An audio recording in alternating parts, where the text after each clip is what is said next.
Greater اسرائیل بنے گا حدیث میں خبریں یہ سارے مسلمان ممالک تمہارے ہاتھ سے نکل جائیں گے مسلمانوں، یہ عراق اور اردن اور یہ اور وہ، یہاں تک کہ ترکی، سعودی عرب کا بھی شمالی حصہ نکل جائے گا۔ البتہ مدینے کا جو ان کا پروگرام ہے اس کو اللہ نہیں پورا ہونے دے گا، مدینے میں داخلے کی ان کو اجازت نہیں ملے گی۔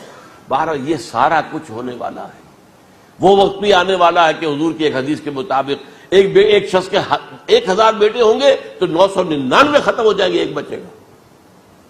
یہ وقت بھی آنے والا ہے کہ حضور فرماتے ہیں اتنی بڑی جنگ ہوگی، اتنی خوریزی ہوگی کہ پوری زمین اٹھ جائے گی لاشوں سے۔ تو پرندہ جو ہے کوئی، ایک تو پرندے ہوتے ہیں کہ جو مردار خور ہے، گدھ ہے، وہ تو بڑی خوشی سے اتریں گے، تناول فرمائیں گے لاشوں کو۔ اسی طریقے سے کوے ہیں، چیلے ہیں، لیکن جو نفاست پسند پرندے ہیں وہ لاش کے اوپر اترنا نہیں چاہتے۔ تو ایک پرندہ اڑتا چلا جائے گا، اسے کہیں زمین پر اترنے کی جگہ نہیں ملے گی، لاشیں ہی لاشیں ہوں گی، یہاں تک کہ وہ تھک ہار کر اس کی جو ہے پر جواب دے جائیں گے، گرے گا تو لاش پر گرے گا۔ یہ وقت آنے والا، اور یہ یہودیوں کے ہاتھوں، یا یہودیوں کے جو سپورٹرز ہیں اس وقت، جو ان کے ہاتھ میں آلہ کار ہے، ان کے ہاتھوں آنا ہے۔ میرے نزدیک اس کام کے لیے اس ملعون قوم کو، کہ جو حضرت عیسیٰ کے زمانے سے ملعون ہو چکی ہے، اس کو باقی رکھا گیا ہے، اسے یہ موقع دیا گیا ہے۔ اس نے اسرائیل بنا لیا ہے، تقریباً 2000 سال کے بعد وہ دوبارہ آ کر آباد ہوئے اس سرزمین میں جہاں سے نکال دیے گئے تھے 70 عیسوی کے اندر۔ یہ سارا کچھ کیوں ہو رہا ہے؟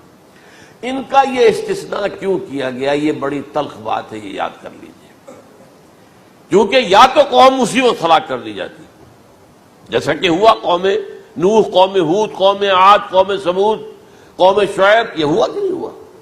اور سدوم اور عمورہ کی بستیاں جہاں حضرت لوط بھیجے گئے، اور آل فرعون جو ہلاک کیے گئے، یا تو پوری قوم ہلاک کی جاتی؟ نہیں، یہ یوں سمجھیے کہ اس پورے معاملے کو درمیان میں سے ایک وقفہ دے دیا گیا، حضرت عیسیٰ کو اٹھا لیا گیا، اور حضرت عیسیٰ دوبارہ آئیں گے۔ یہ کیوں کیا گیا؟ اب اس میں بڑی تلخ بات آپ سے کہہ رہا ہوں، یہ آپ کے لیے قبول کرنا آسان نہیں، حلق سے نیچے اٹھنے کی مشکل سے۔ اس قوم کو زندہ رکھا گیا ہے جو ملعون اور مغضوب علیہم قوم ہے۔ سب سورہ فاتحہ میں مفسرین لکھتے ہیں ضالین، یہ نصارہ ہیں، اور مغضوب علیہم یہ یہودی ہیں۔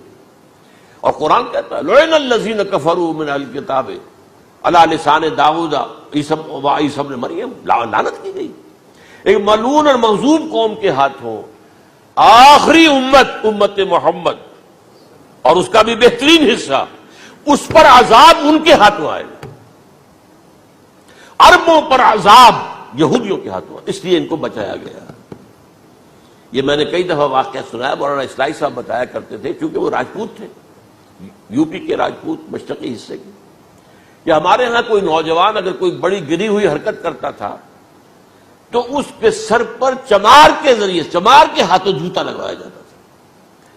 اگر راجپوت کے سر پر راجپوت کا جوتا گرا تو چلو تکلیف تو ہوئی، لیکن یہ کہ راجپوت کا جوتا گرا ہے نا، پڑا ہے، لیکن راجپوت کے سر پر چمار کا جوتا، جس کو آپ انگریزی میں کہتے ہیں to add insult to injury, وہ تکلیف بھی ہے جوتا کھانے کی، اور انسلٹ ہے کہ ایک چمار مار رہا۔ یہ امت سب سے خیر امت ہے، کنتم خیر امت اخرجت للناس۔